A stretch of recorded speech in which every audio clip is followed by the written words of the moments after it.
Merci, bonjour. Donc tout d'abord, je tiens vraiment à remercier Mathias Girel et les organisateurs pour ce formidable colloque. Et donc je vais vous présenter des travaux que l'on fait dans le cadre d'un projet qu'on a appelé Politoscope à l'Institut des systèmes complexes, qui vise à analyser le militantisme politique en ligne. Les travaux que j'ai présentés ont été faits en collaboration avec Noé Gaumont, qui était à l'époque postdoc à l'ISC, et Mazir Panahi, qui s'occupe de toute la partie Big Data Infrastructure qui est derrière les visualisations que je vais vous montrer. Donc, comment ce projet a commencé? On était en 2016 et j'avais fait quelques recherches sur la question de manipulation d'opinion et je voyais en fait arriver, enfin, comme beaucoup d'autres d'ailleurs, toutes ces tentatives de manipulation d'opinion depuis les réseaux sociaux. Et donc j'ai souhaité lancer un projet qui permettrait de voir un peu sur le temps long et aussi en temps réel les dynamiques des communautés politiques et les éventuelles tentatives d'influence. Pour cela, on a choisi comme réseau social Twitter pour plusieurs raisons. L'une, c'est que c'est assez facilement accessible. L'autre, c'est que c'est un réseau qui est très, très utilisé par les politiques lors de campagne. Donc là, par exemple, vous voyez François Hollande qui annonce qu'il ne renouvellera pas son mandat en décembre 2016. Et en fait, la plupart des hommes politiques et de leurs réseaux proches ont un compte Twitter et tweetent pendant les campagnes pour relayer les événements, les bonnes paroles, les critiques des adversaires, etc. Et donc même si Twitter n'est pas représentatif de la population française, si on fait un focus sur le militantisme politique, on a une assez bonne représentativité. Donc la question maintenant, ça va être, si on regarde, on s'intéresse à ce réseau social, que peut-on dire des communautés politiques en suivant leur militantisme sur ce réseau-là, et comment celles-ci peuvent-elles influencer ou être influencées sur les réseaux sociaux. Donc, je ne vais pas rentrer dans les détails techniques pour des questions de temps, mais juste pour que vous ayez un petit peu une conscience de ce que l'on fait. En gros, ce que l'on fait, c'est qu'on va suivre un certain nombre de comptes Twitter, collecter leurs tweets, et donc du coup, on va avoir sur plusieurs mois l'historique des échanges et des retweets entre les différentes personnes. Donc là, par exemple, vous avez un compte, par exemple François Hollande, qui va tweeter quelque chose, et comme sur Twitter, il y a un système d'abonnement, c'est-à-dire que je peux m'abonner à un compte et je reçois tout ce qu'il dit, et ensuite, il y a un système qui s'appelle le retweet qui permet de prendre le verbatim d'un compte et de le relayer à tous ceux qui sont abonnés à mon propre compte. On peut avoir des chaînes comme ça, où le tweet de François Hollande va toucher une troisième personne parce que cette troisième personne est abonnée à un intermédiaire. Si on regarde maintenant l'ensemble des échanges sur Twitter et qu'on se restreint à ce type particulier d'échange qui s'appelle le retweet, donc c'est-à-dire transmission à l'identique d'un message d'un compte à un autre, on voit qu'il y a des zones denses d'échange de tweets. Donc là, par exemple, il y a une zone dense entre ces trois personnes, et puis la personne en grise ici est un peu plus isolée, même si elle reçoit un petit peu de ces échanges. Donc ça nous donne un graphe, le graphe des retweets, où les nœuds sont des comptes. Donc derrière un compte, il y a soit un utilisateur, soit un organisme, soit parfois des robots, il peut y avoir un peu de tout. Et en appliquant des techniques d'analyse de graphes, on peut détecter les zones denses du graphe de retweet qui vont définir comme ça des communautés dont on va montrer en fait que ce sont des communautés qui correspondent à des communautés politiques. Alors ça, c'est très brièvement le dispositif de capture. Je le commente rapidement parce que les choses sont dans un article déjà publié. Vous pouvez aller voir si vous voulez avoir plus de précision. Mais grosso modo, on a ciblé à peu près 3000 personnalités politiques sur Twitter, donc les membres de l'Assemblée nationale, du Sénat, les chefs de parti, etc. Et grâce aux API Twitter qui sont publics, on peut récolter tout ce qui se dit. Donc tout ce que ces personnalités disent, donc si je suis X, j'ai tout ce que X dit, quand X dit A, je l'ai. J'ai tout ce que retweet Y à propos de X, et puis j'ai tout ce que X retweet à propos de Y, pardon. Et puis j'ai aussi, dans Twitter, on peut mentionner quelqu'un, on peut dire la politique de Macron est très intéressante ou pas intéressante, et donc on peut aussi suivre des mots-clés ici. Donc on a suivi les mots-clés avec les noms des personnalités politiques plus aussi un certain nombre de mots-clés. Donc là, on s'intéressait au présidentiel de 2017, et puis on a commencé en 2016 et ça continue encore. Mais là, je vais me concentrer sur des phénomènes qui se sont passés pendant la présidentielle. Et donc, on a aussi suivi des termes du genre présidentiel 2017, je vote un tel, etc. Donc au total, là, ce que je vais vous montrer, la plupart de ce que je vais vous montrer, porte sur les 9 ou 10 mois qui précèdent la présidentielle de 2017. Et sur ces 9 ou 10 mois, on a collecté 60 millions de tweets qui étaient émis par 2,4 millions de comptes. Puisqu'en fait, quand vous suivez 3000 personnes, vous avez tous les échanges autour, et ça fait beaucoup de monde. Donc qu'est-ce que l'on peut faire avec ça ? Vous avez ce que je vous ai dit, la première chose qu'on a analysée, c'est le graphe de retweet. Et donc, le graphe de retweet, alors ça, c'est le site Politoscope. Si vous voulez avoir d'autres informations, vous pouvez aller voir sur ce site-là. À peu près tout ce que je vais dire est posté sur ce site. Donc ça, c'est un exemple, un premier exemple de ce que l'on peut reconstruire en analysant les communautés politiques sur Twitter. Donc ça, c'est un graphe de retweet. Ici, chaque point est un compte Twitter. Et les fils là, que vous voyez, ce sont les chemins en fait, des retweets. Donc c'est des transmissions d'informations sans modification. Il y a beaucoup à l'intérieur des patates ici, il y a beaucoup, c'est très dense, il y a beaucoup d'échanges. On ne les voit pas parce que c'est trop dense. Mais donc quand vous faites ça, donc quand vous analysez là 3 mois d'échanges sur Twitter, fin 2016, donc avant que la campagne politique ait vraiment démarré, vous obtenez ce paysage-là. Et pour le commenter très rapidement, j'ai mis en gros les candidats à la présidentielle à l'époque. Hein. Donc vous allez de gauche à droite, de Mélenchon jusqu'à Le Pen. Et les proximités, vous voyez, les proximités en fait, des gens ici retracent assez bien les proximités idéologiques. Et ensuite, on fait une analyse de ce graphe-là pour donner des couleurs qui vont être nos communautés politiques avec la méthode dont je vous ai parlé. Donc là, vous voyez, voilà, ça c'est France Insoumise, ça c'est le PS, ça c'est LR, et ça c'est Le Pen. Donc c'est les comptes qui sont dans cet environnement-là. Et vous voyez déjà, par exemple, que Jadot est très proche de Hamon, ils vont faire alliance après. Macron est assez proche de Bayrou et Juppé, ils vont faire alliance. Le Pen est proche de... Voilà. Donc ça, c'est le genre de choses que vous pouvez avoir. Et donc là, ce que vous voyez, c'est en gros, sur cette image, il y a à peu près 60 000 comptes. Vous avez un cœur ici très dense, qui sont vraiment les militants très proches. Puis après, un espèce de continuum avec plein de structures qu'on pourra commenter si vous avez des questions. Donc ça, c'est la première chose que l'on fait. Et puis, si vous allez voir dans cet article-là, on montre en fait que l'on peut vérifier que les comptes que l'on attribue à des communautés, donc quand on leur donne une couleur, on dit là, c'est en gros la sphère d'influence idéologique PS, là, c'est la sphère mélenchoniste. Ces comptes-là sont même très bien catégorisés à partir du moment où ils sont suffisamment actifs. Suffisamment actifs, ça veut dire en gros 10 tweets sur 2 semaines. Le taux de précision est de plus de 90%. Le taux de rappel, c'est plus de 63%. Donc en gros, la réponse de cette image-là et tout ce qu'il y a autour, on vous dit qu'en suivant le militantisme politique sur Twitter, il est possible de reconstruire un paysage qui va refléter le paysage hors ligne, et que ce paysage est assez précis. Après, ça reste Twitter, donc il y a des comptes là dedans, dans ces points-là, dont on ne sait absolument rien, et ça peut être des trolls, ça peut être des robots. On a montré qu'il y avait à peu près 5%, enfin estimé qu'il y avait à peu près 5% de robots dans le tas. Mais en gros, on arrive à avoir un paysage qui reflète assez bien la réalité. Et celui-là, cette espèce de continuum entre extrême gauche et extrême droite, pour moi, quand je l'ai lu en 2016, je me disais, bon, voilà, c'est à peu près le paysage politique tel que je me l'imagine.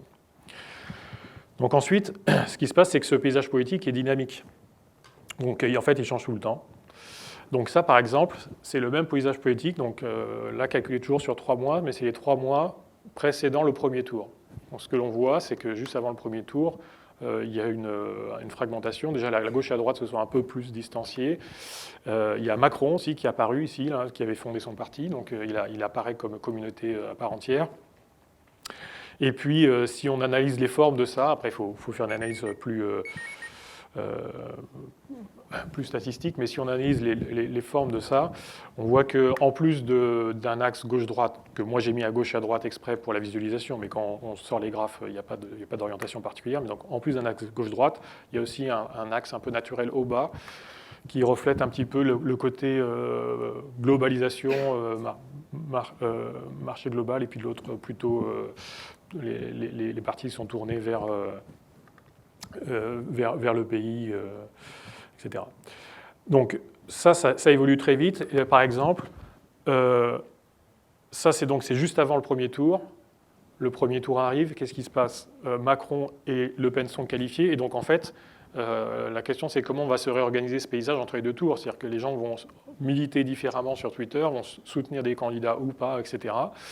Et donc par exemple, il y a une grosse question, c'est qu'est-ce qui va se passer avec ce cluster ici, qui est la droite en fait, qui va devoir choisir entre Le Pen ou Macron ou pas. Et donc si vous tracez l'image entre les deux tours, vous avez quelque chose comme ça.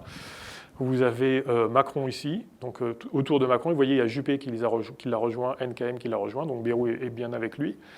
Ici, vous avez Le Pen. Là, vous avez les LR qui ne sont pas collés à Le Pen, mais qui ne sont pas non plus vers Macron, mais qui restent voilà, à droite. Et puis là, il y a Mélenchon qui fait son nini, et donc qui refuse de faire front républicain et qui prépare les législatives. Donc, paysage très dynamique. Ça, c'est fin 2018. Donc le paysage en gros actuel. Donc le truc s'est retransformé. Ce qui s'est passé, ce qui est très intéressant, c'est que donc, Macron s'est imposé alors, vraiment comme un parti, un groupe de militantisme très important.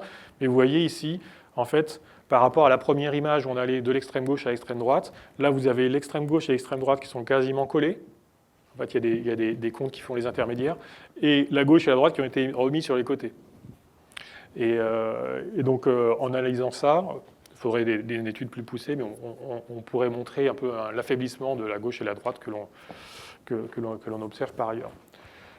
Notamment, par exemple, dans cette carte-là, si vous placez Thierry Mariani, il est par là. Donc, il est vraiment déjà rentré fin 2018, donc probablement avant qu'il annonce qu'il rallie Le Pen. On les verra là. Et ici, ce que vous voyez là, ça c'est, et qu'on voyait aussi sur les autres cartes, ça, c'est les comptes étrangers qui soutiennent Le Pen. Donc ça, ce sont, on va en parler tout à l'heure, donc ce sont des communautés, c'est tous les pro-Brexit, pro-Trump, pro-Salvini, etc., qui sont très très actifs et échangent assez étroitement avec la communauté Le Pen. Et enfin, donc ça c'était fin 2018, et si je regarde maintenant, j'ai un paysage comme ça, donc le paysage reste triangulaire, mais là il y a deux grosses communautés qui apparaissent et qui se sont immiscées entre l'extrême gauche et l'extrême droite. En jaune, on ne peut pas dire que c'est le mouvement Gilets jaunes, c'est-à-dire qu'il n'y a pas de label, mais quand on regarde les comptes, c'est des gens qui relaient beaucoup les vidéos des Gilets jaunes de rue, etc. Et en marron, c'est toujours les mêmes, donc c'est les pro-Trump, pro-Salvini, etc. Donc en fait, il y a une recomposition du paysage où il y a tout un ensemble d'activités en ligne qui commencent à faire le lien entre les deux extrêmes, ou alors qui étaient de les deux extrêmes et qui en sont sortis pour faire un truc central.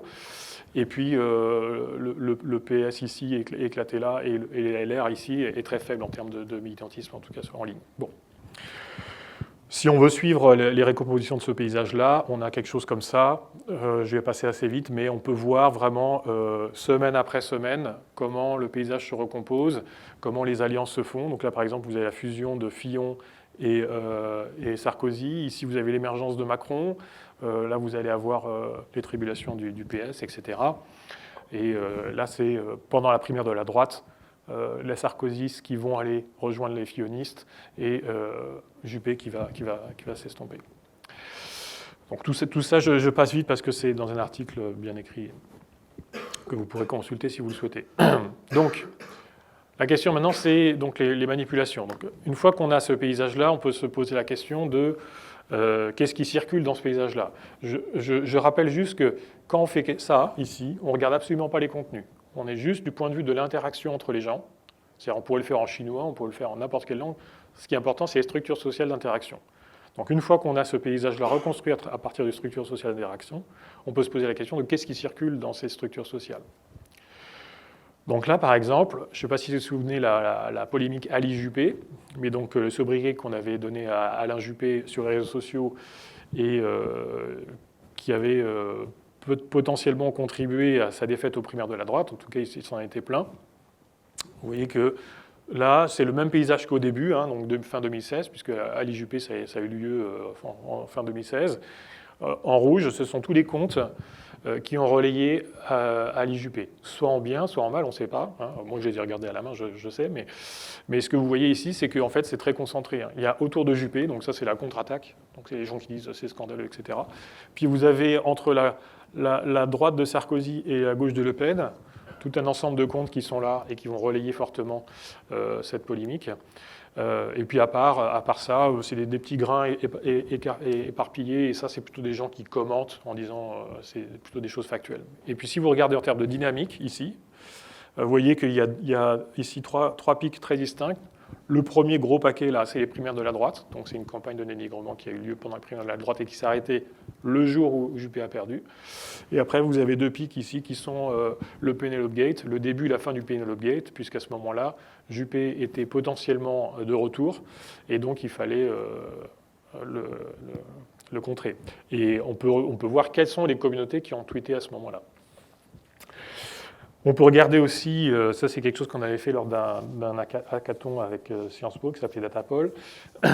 On peut prendre donc, un paysage poétique et on peut le croiser avec d'autres bases. Donc, par exemple, Le Monde, ce projet des codex où il référence différents sites. Alors, ils ont deux choses. Ils ont d'une part des sites qu'ils vont catégoriser comme douteux, parodiques, biaisés ou fiables. Bon, c'est leur catégorisation, mais elle vaut ce qu'elle vaut, mais elle est intéressante à regarder.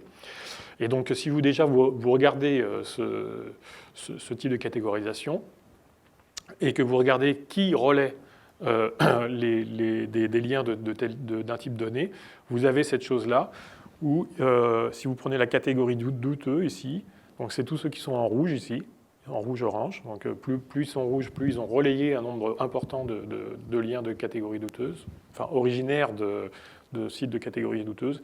Donc vous voyez que le trou dans la raquette, si on peut le dire, c'est donc ceux qui ont relayé de manière plus importante, c'est la communauté autour de Marine Le Pen, après c'est Asselineau, après c'est Fillon, etc. Alors, ce qui est très important, c'est de vraiment dire, là, je donne des noms de communautés, donc c'est-à-dire que je fais une détection de graphes, j'ai des clusters dans mon graphe, et dans mes clusters, j'ai des personnalités importantes. Donc je vais labelliser ces clusters en fonction des noms des personnalités importantes. Ce qui veut dire que ça va être l'information qui va circuler autour de ces personnes. Donc quand je vais parler communauté Le Pen, communauté Macron, Fillon, ce que je veux dire, c'est les gens qui, sur Twitter, autour du compte Macron, échangent ce type d'informations de manière récurrente. Donc on a montré que ça correspondait assez bien, enfin en tout cas que les militants de ces partis-là étaient bien dans ces communautés-là, mais ça peut être plus large. Donc en tout cas, ici on peut voir donc, en gros les pratiques de lecture de différents groupes sur Internet en termes de type de source. Mais on peut aller au-delà, c'est-à-dire que enfin on peut faire aussi autre chose, je veux dire. Le Monde a aussi, et donc les décodex ont aussi fait une liste de liens, et donc là on rejoint notre thème, de liens qui sont des liens de fake news. Donc ils ont pris par exemple, je sais pas, Macron veut taxer l'Europe veut taxer le camembert ou interdire le camembert ou des choses comme ça. Et donc à chaque fois ils ont fait une page qui s'appelle un debunk ou un démenti qui explique pourquoi c'est une fausse information et la liste des liens en fait qui relaie cette information. Donc si on prend encore une fois cette liste de liens et on regarde où ils ont circulé sur Twitter, on voit qu'ils sont très concentrés entre donc LR et Le Pen, mais c'est pas tout LR ni tout Le Pen. C'est ça qui est intéressant, c'est qu'en plus c'est des sous-communautés à l'intérieur. Et si vous regardez, alors il y en a aussi un petit peu ici, hein, par exemple, côté Mélenchon, un peu éparpillé, mais le gros est de ce côté-là.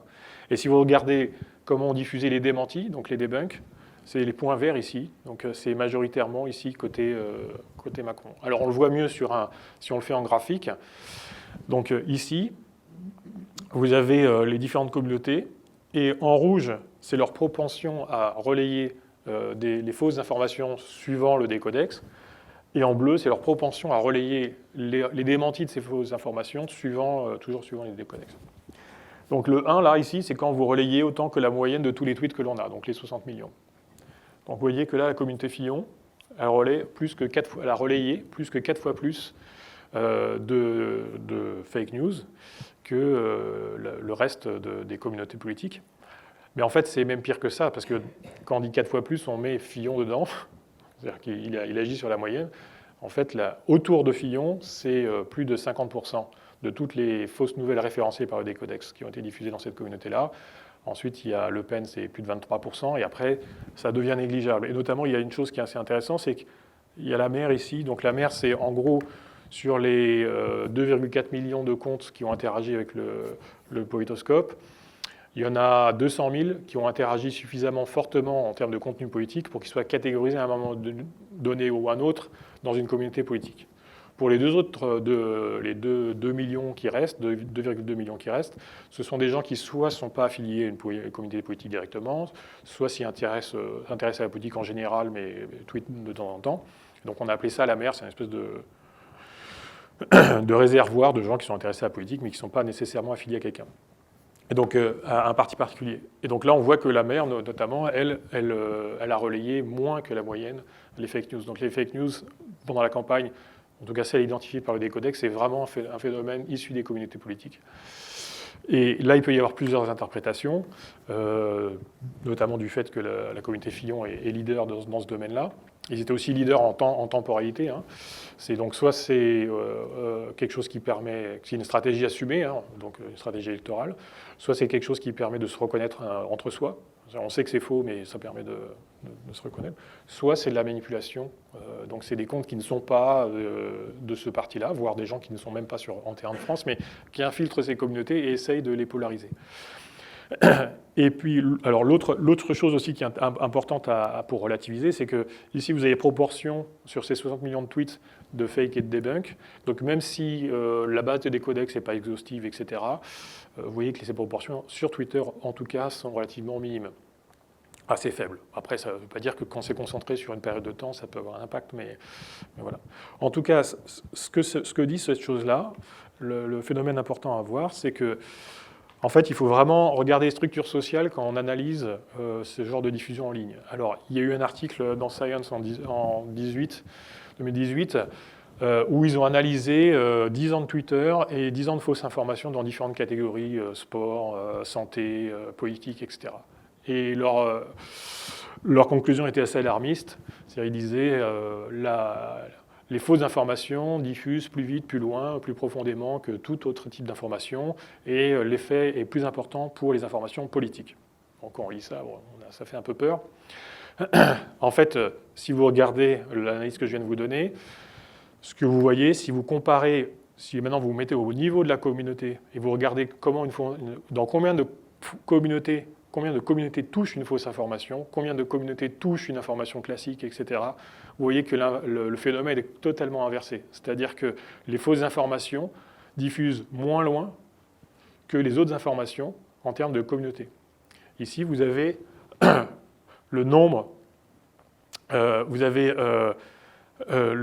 l'entropie en fait, de la diffusion d'une information, et ici le nombre moyen de communautés touchées par une information. Donc là, c'est pour les fake news. Donc le nombre moyen, c'est un peu moins de 4, donc sur plein de communautés, hein, parce qu'en fait, les graphes sont assez importants. Et le debunk, c'est un peu plus, c'est 7. Tous les tweets avec URL, c'est 13, et tous les tweets, c'est 13,7. Donc vous voyez qu'en fait, les fausses informations, en tout cas sur Twitter, ont tendance à circuler de manière très locale. Donc ça veut dire qu'il y a ce qu'on appelle un phénomène de chambre d'écho beaucoup plus fort pour les fausses informations que pour toute autre information. Et ça, c'est important à savoir parce que si vous combattez une maladie, c'est mieux de savoir si c'est juste votre index qui est malade ou si c'est dans tout le corps. L'autre chose aussi qu'on voit sur ce graphe, très bien, c'est que en fait, la stratégie de faire du debunk, a priori, c'est pas tellement pertinent parce que ce n'est pas les mêmes populations qui vont lire le debunk et celles qui vont lire les fausses informations, notamment parce qu'à cause de ces choses-là localisées. Donc voilà, il faut relativiser ce genre de choses-là.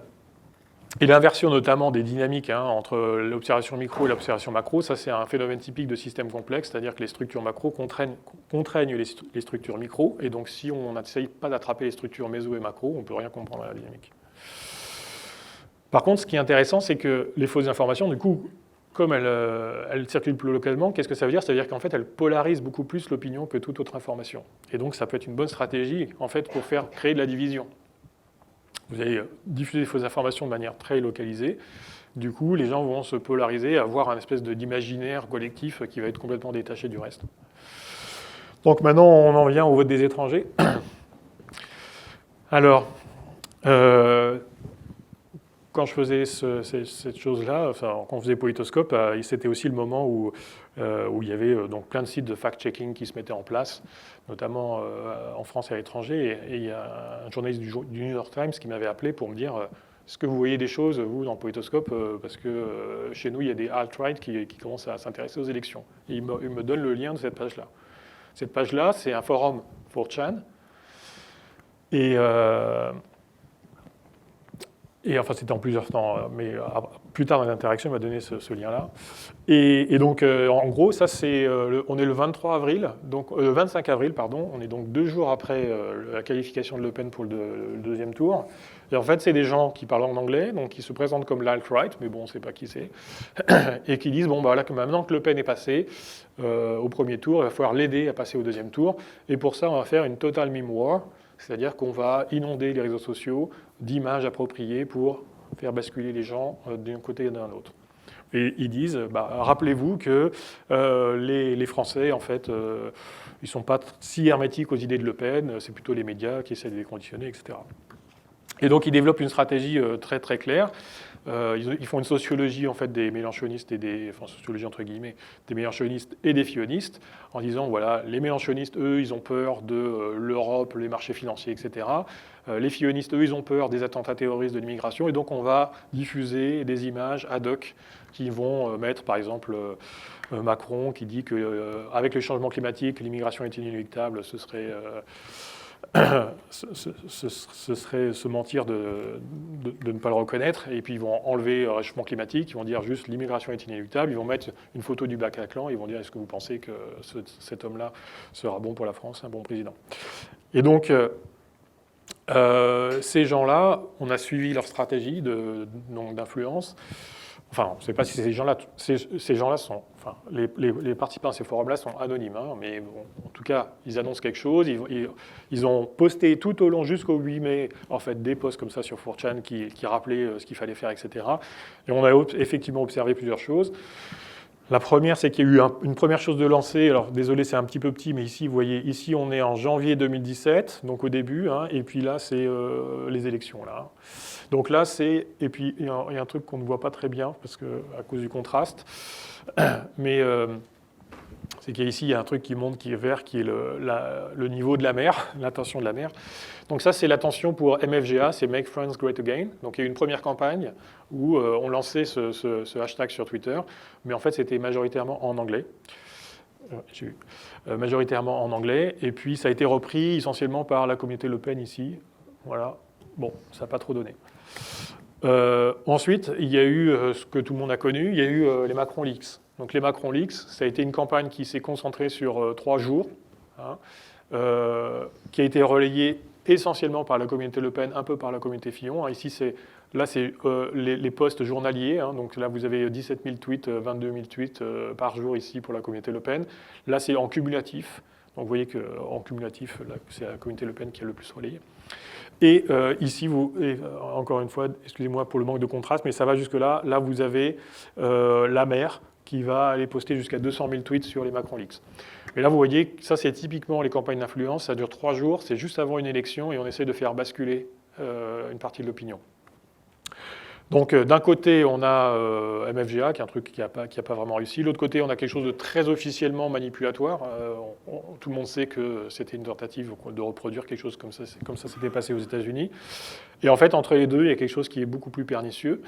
C'est tout ce qui est... Donc là, vous voyez les hashtags « danger Macron »,« sortons Macron »,« stop Macron »,« jamais Macron », etc. Tout ça, c'est des mots d'ordre en fait, qui est tourné dans la communauté Fillon, dans la communauté Mélenchon, pendant toute la campagne, en fait. Hein. Et puis la maire, donc encore une fois, à des assez hauts niveaux de ça, ça va être jusqu'à quasiment plus de 400 000 tweets au total là, sur les quelques mois sur Sortons Macron. Donc ce sont des hashtags assez populaires. Maintenant, on peut se poser la question, qui dit ça? Donc quand les gens sont dans leur communauté, ils voient ça, ils relaient, ils disent oui d'accord, moi je suis d'accord, il faut sortir Macron, etc. Donc là on voit que c'était d'abord la communauté Fillon qui était très active. Une fois que Fillon a perdu, c'était la communauté Le Pen qui était très active là-dessus. Maintenant, ce que l'on a fait, c'est qu'on peut regarder les time zones des tweets Sortons Macron, enfin de tous ces tweets en fait, de tous ces tweets qui contiennent au moins un de ces hashtags. Qu'est-ce qu'on observe en fait? Quand vous créez un compte Twitter, donc on vous attribue une time zone. Donc soit vous la changez vous-même, soit on vous l'attribue en fonction de l'ordinateur ou de la tablette depuis laquelle vous créez votre compte. Et en gros, ici, ça c'est la distribution moyenne des time zones pour la France. Donc vous avez vous avez à peu près un tiers de France, un tiers d'Europe de l'Ouest, et puis un bout des États-Unis, mais parce que vous pouvez avoir une time zone des États-Unis même en étant français. Donc ça c'est la distribution normale, jour par jour. Et ce que vous voyez ici, c'est qu'elle devient complètement anormale. Et ça, c'est juste la période de l'entre-deux tours. Ce qui veut dire qu'en fait, et là, c'est ce qu'on fait, il le disait dans les forums, c'est-à-dire essayer de récupérer en fait, le vocabulaire et la manière de faire des mélenchonistes, des fillonistes, etc., pour amplifier leur message. Donc leur message, Sortons Macron, a été amplifié de manière artificielle, enfin, en tout cas par des gens qui n'étaient pas sur le territoire français.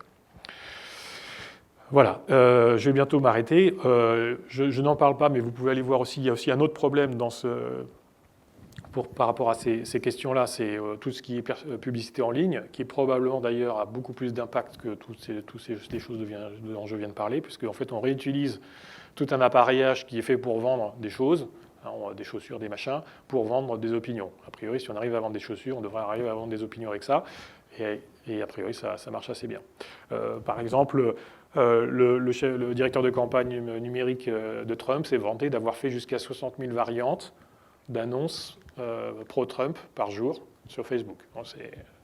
On automatise ça. Et voilà. Donc, juste pour conclure. Donc,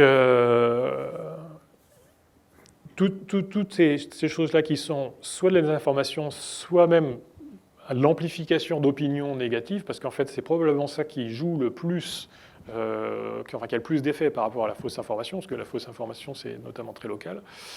Donc, ces choses-là, on pourrait faire, comme on l'a vu avec les fausses informations, de renforcer la polarisation des opinions. On va casser un peu le débat public et chacun va avoir son idée de qui est un tel. Et donc, un des effets que l'on peut observer ou attendre, c'est donc division et désorganisation du débat public.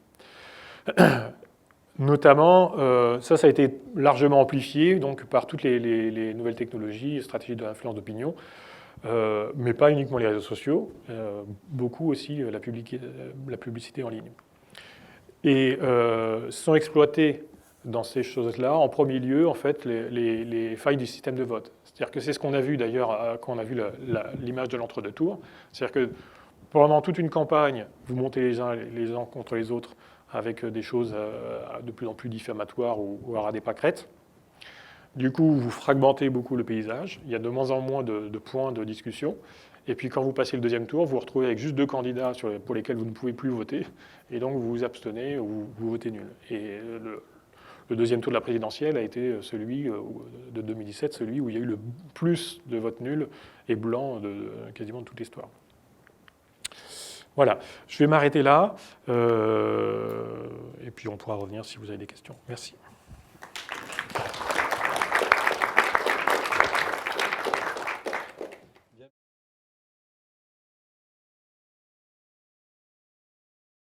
Ouais, merci beaucoup pour cette intervention passionnante. Au début, j'étais un peu perplexe parce que la principale conclusion semblait être que ce qu'on voyait en ligne reflétait ce qui était hors ligne. Donc je me disais à quoi bon faire tout ça. Mais après, effectivement, on voit plein de choses apparaître absolument fascinantes.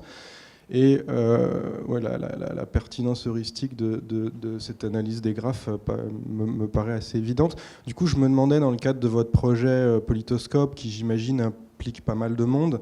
Est-ce que d'un point de vue méthodologique, vous croisez ce type d'analyse avec une analyse de plus de type enquête empirique de terrain, d'aller faire des entretiens avec des militants, etc., pour essayer de donner, on va dire, du contenu interprétatif ou articuler ça à des pratiques sociales, etc. Oui. Ou est-ce que c'est essentiellement des collègues qui travaillent sur une analyse de type graphe? Et je verrais bien comment les deux méthodes se complémenteraient de manière extrêmement utile pour essayer de comprendre, par exemple, pourquoi dans les fake news, qui en tout cas celle de la base du Décodex, c'est la communauté Fillon, par exemple, qui sont beaucoup plus actives que celle de Le Pen, alors que celle de Le Pen paraissait, on va dire, structurellement aussi bien placée pour être active sur ce genre de choses. Et on imagine que là, du coup, une enquête parmi des militants fillonistes pourrait donner un peu de contenu là-dessus, quoi.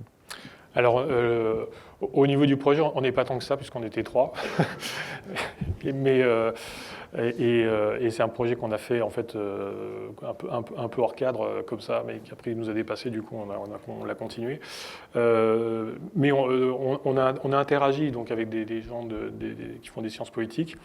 Pas encore assez à mon goût, mais enfin, on a déjà des pistes pour aller continuer. Et notamment, effectivement, on a le projet de croiser ça avec des enquêtes, notamment les enquêtes qui sont menées dans des centres comme par exemple le CivicPof, ou aussi avec la question de... Parce que là, on analyse en fait l'offre politique, puisque on analyse les militants politiques, les leaders, etc. Donc c'est ce qui est proposé et comment ils suivent. Et puis de l'autre côté, il y a la demande, où on analyse un échantillon représentatif de citoyens. Donc comment ces deux se croisent là, il y a des questions très importantes et très intéressantes à se faire. Mais je dirais qu'on est vraiment au début du projet. Au début, entre guillemets, on a travaillé d'arrache-pied jusqu'au présidentiel pour proposer quelque chose en 2017.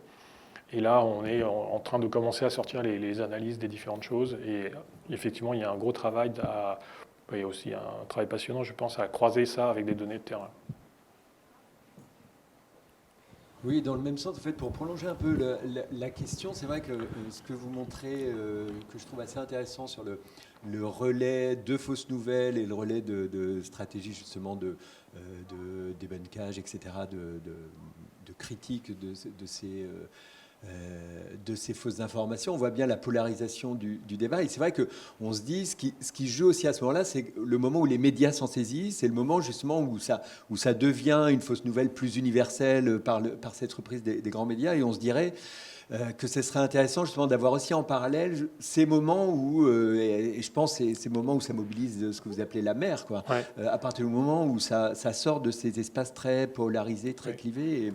Et c'est vrai que ça donne envie, en fait, mais on voit bien, c'est parce que ça donne des éclairages qu'on n'a pas en temps réel, et ça donne envie justement d'avoir un peu les contacts qui peuvent se faire avec d'autres types de supports et de communautés. Oui, alors... En fait, on a aussi la base équivalente côté médias. Et j'ai commencé à analyser justement les croisements entre médias et ce type de base, c'est vraiment assez intéressant. Aussi, on a fait, je mentionne pour ceux qui sont intéressés, donc si vous allez sur le site du Politoscope, vous pouvez accéder à ces plateformes, et ça c'est la plateforme en ligne que l'on a publiée pendant les élections. Je ne sais pas comment on est en plein écran, mais bref. Et donc ça, oui d'accord, en plus c'est... bref, qu'importe. Donc ici, vous avez les candidats à gauche, là vous avez les thèmes, donc démocratie, recherche, etc. Et là vous avez jour le jour, donc ça on l'a publié, genre 3 semaines, a été actif pendant 3 semaines ou 2-3 semaines avant les élections, et donc chaque jour on mettait ça à jour. Vous avez pour chaque candidat, donc là c'est Macron, la Marine Le Pen, ces prises de parole qui sont les boulets rouges, la réaction de sa communauté qui sont les barres, là ici, la réaction de l'ensemble du corpus Twitter que l'on a, c'est en bas. Ici vous avez ces tweets, les principaux tweets du candidat. Voilà. Et donc ça vous pouvez le croiser avec ici ce truc qui est attention média, où pareil pour le même candidat, pour le même thème, vous avez l'évolution du nombre de tweets sur ce candidat, etc. Donc on peut déjà commencer à faire tous ces croisements et voir des phénomènes d'entraînement. Et en fait, ce qui est intéressant de regarder, c'est les phénomènes qui percolent au-delà des communautés, effectivement. Et je pense que le Graal des communautés politiques, c'est d'arriver à toucher ces 2 millions, enfin en fait, nous c'est un échantillon, 2 millions, mais en fait il y en a beaucoup plus, de gens qui sont moins politisés Et de ce côté-là, il y a aussi beaucoup des choses très intéressantes qu'on regarde, qui est justement l'effet du mouvement gilet jaune. C'est-à-dire ces gens-là, d'où ils viennent, en fait, parce qu'ils sont, comme vous avez vu sur la carte, l'autre carte ici, quand on regarde cette carte-là, en fait, sur celle-ci, ici, là, les gens qui sont là, on peut regarder en jaune ici, qui, en fait, ce qu'il faut voir, moi, ce qui m'a vraiment étonné, c'est quand j'ai fait cette carte-là, donc là, je l'ai fait il y a quelques jours, juste après les européennes. Ici, vous avez 80 000 comptes, hein, donc c'est les 80 000 plus connectés. Eh bien, cette partie-là, c'est 20%. C'est quasiment 14 000. Donc en fait, c'est énorme. Donc il y a deux énormes grosses communautés qui arrivent et qui se sont ancrées là et qui agissent dans cet espace-là. Et le jaune ici, donc c'est chacun 10%. Donc 10% étrangers, 10%... donc je ne peux pas les appeler gilets jaunes parce qu'ils ne se reconnaissent pas comme ça. Quand vous regardez, c'est beaucoup de choses autour des gilets jaunes. Et donc la question, c'est d'où viennent ces 10% en fait. Donc en fait, on peut remonter dans le temps et puis regarder où ils étaient l'année dernière. Et donc il y en a plein qui n'étaient pas là, mais si vous faites ça, vous avez ça. Ah ben là on voit pas, il y a trop de lumière. Mais en fait, vous voyez qu'ils étaient pas mal éparpillés dans à peu près tous les partis, avec des choses un peu concentrées entre Asselineau et puis une partie Mélenchon, une partie Le Pen. Mais voilà, il y a tout cet enjeu d'arriver à quantifier la manière dont les gens passent de la mer dans les communautés, dont les gens migrent d'un parti à l'autre. On peut faire la même chose avec Macron pour savoir d'où viennent les gens qui étaient chez Macron. Et là, on voit, si on prend la carte de 2016, que c'est vraiment un bout du centre il a croqué en gros autour de Hollande, et puis enfin à gauche de Juppé, à droite de Hollande, et tout ça. Donc en fait, il y a toutes ces choses-là qu'on peut regarder.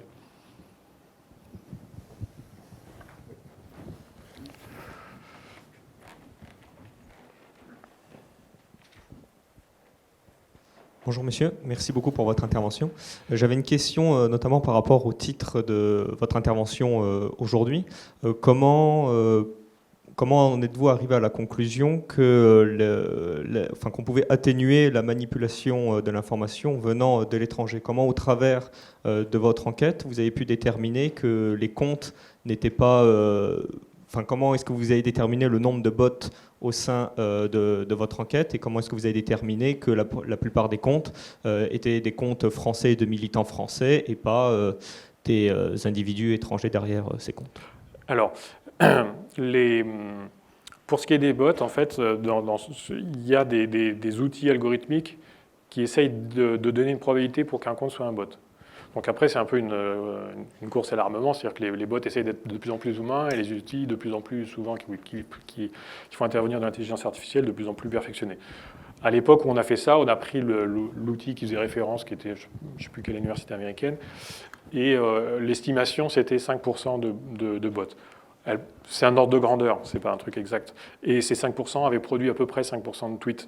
Mais en fait, ce qu'il faut bien voir, c'est que nous, on ne prend pas tout Twitter. Hein. On est ciblé sur un type de militantisme particulier, donc il peut y en avoir plus ailleurs. Bon. Donc après, par rapport à savoir si les gens qu'on observe sont français ou étrangers, donc déjà, nous, on a vérifié 5000 comptes à la main pour vérifier les catégorisations, etc. Donc on peut voir que c'est pas que... Parce qu'en plus, sur Twitter, il y a des notions de comptes vérifiés. Donc vérifier, c'est des gens qui ont donné leur identité. Donc on peut faire ce genre d'estimation. Maintenant, ce que l'on peut voir surtout, c'est plutôt parce qu'en fait, les actions de manipulation, il y en a qui se font un peu sur le long terme, donc ça, c'est vraiment diffuser un peu d'informations, mais quand les gens veulent vraiment influencer un résultat d'élection, ils se concentrent sur un court terme, 3 jours, juste avant, ou un autre événement d'ailleurs. Donc ils font des actions sur 2-3 jours et ils inondent. Et donc ça, c'est détectable. Avec les données qu'on a, c'était détectable quasiment en temps réel sur n'importe quel sujet. On l'a fait sur Stop Macron, mais on aurait pu le faire sur Macron Leaks, etc., de voir si la signature en termes de time zone était déformée et donc révéler le fait que c'était un truc pas normal. Maintenant, ce qu'il faut savoir, c'est que Twitter a retiré cette information. Donc on ne peut plus le faire. Mais dans l'absolu, c'est quelque chose qui serait possible. Bon, après, il pourrait y avoir encore des adaptations de ces personnes-là pour faire... Mais l'idée c'est de dire, si on attache une information géographique à un compte, ou une information qui est liée à l'information géographique, on n'a pas besoin que ça soit de savoir si quelqu'un est en France, il peut y avoir une distribution de proba ou n'importe quoi, mais si on lie une information géographique à un compte, à ce moment-là, on peut identifier des anomalies de signature dans des tweets. Et en fait, ce qui se passe, c'est que les gens qui essayent de faire de l'influence d'opinion, il faut déjà qu'ils aient des comptes qui s'intègrent dans des réseaux sociaux, ce qui prend du temps. Et souvent aussi, ils réutilisent des comptes pour la campagne de Trump. Une partie a été réutilisée pour la campagne française, par exemple. Donc en fait, si on commence à donner une signature géographique au compte sur des réseaux sociaux en ligne et qu'on peut suivre cette signature, ça complique un petit peu le fait de faire des manipulations, parce qu'il va falloir créer pour chaque pays ou chaque région, etc., des comptes qui ressemblent un peu à la distribution géographique endogène. L'autre chose, donc ça c'est une des conclusions. L'autre chose que l'on a mis en place, on est en train de le tester. On a fait une application qui s'appelle l'application Poétoscope liée à cette chose-là, qui est publique et pour l'instant elle est distribuée sur le iOS, donc chez Apple. On est en train d'en faire une version qui ira aussi sur Android. Et en fait, c'est une application qui fait un résumé de l'actualité en temps réel. On est en train de tester sur cette application quelque chose qui vous donne des indications sur qui est en train de poster quoi. Alors, pour vous donner une illustration, on a fait aussi une plateforme comme ça qui s'appelle la plateforme journaliste, qu'on a dédiée aux journalistes, où vous avez ici une carte de l'espace politique. Donc résumé, là on a pris, je sais pas, les 40 000 plus actifs. Et après on peut poser une question. Là, par exemple, si je demande qui a parlé de Notre-Dame et islam, eh bien je vais avoir en fait l'ensemble des comptes qui, si je suis toujours connecté, ce qui devrait être le cas, ça va arriver. Voilà. Ici, vous voyez, l'espace politique qui a fait le lien entre Notre-Dame et l'islam, c'est essentiellement autour de Marine Le Pen, et puis après, ça a diffusé un peu. Donc, cette interface-là, l'idée, c'était de dire, on peut faire une cartographie de l'espace politique, et ce qui est important, c'est que quand il y a quelque chose qui sort, de savoir d'où ça sort. Et de pouvoir tracer sa diffusion. Donc là, je peux demander n'importe quoi. Je peux demander ENS, CNRS, je peux demander Camembert, n'importe quoi. J'aurai ma réponse. Après, donc ça, c'est un outil qu'on a fait un peu en interne. L'idée, c'était de pouvoir aider les journalistes à mieux contextualiser l'information. Mais en fait, on l'a déployé grand public sur cette application Poétoscope avec quand même une variante. L'idée, c'est de dire, dans la lutte contre les fausses informations ou sur la désinformation, en fait, ce qui est important, c'est pas de dire ce qui est vrai ou ce qui est faux, parce que en fait, tout de suite, ça crée des effets contre-productifs où les gens disent vous censurez, etc. Donc, pour moi, la priorité, c'est plutôt d'aider les gens à comprendre qui est en train de s'adresser à eux, parce que c'est vraiment le gros problème, en fait. On voit une information, mais est-ce que c'est un petit groupe qui essaie de me convaincre de quelque chose? Est-ce que c'est quelque chose qui est partagé, etc. Donc si vous allez sur cette application Poétoscope là, qui est là, sur notre site, c'est celle-là, vous verrez en ce moment on est en train de tester un indicateur de diversité, et on va tester d'autres différentes choses. Mais l'idée c'est, comme on connaît les communautés politiques, et on connaît les différentes communautés, on peut savoir, pour une information donnée, si sa distribution de diffusion est normale, c'est en fait, en gros, si elle est uniforme sur les communautés, donc est-ce que c'est un sujet transverse, ou est-ce qu'elle va être concentrée sur un petit nombre de communautés.